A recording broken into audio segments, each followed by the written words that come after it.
Alam mo ba na magkaiba ang apple juice na to? Dito sa Japan, there's a strong emphasis on accurate food and drink packaging. In other places, deceptive food packaging can mislead consumers, showing bigger or more appealing images at kung ano yung nasa loob. Pero sa Japan, hindi ito kinukonsente. This is how they do it.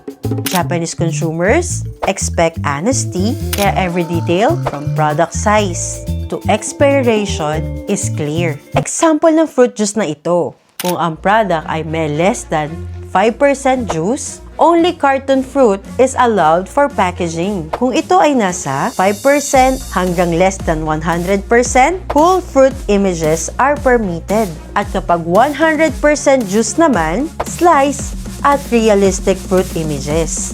O, di ba? Itong accuracy, hindi lang sa looks. Labels must be in Japanese. Show ingredients, allergens, and more. Ito rin ang dahilan kung bakit Japan food industry is respected globally. Tulad nga sa Japan, they believe in honesty is the best policy. ご利用ください。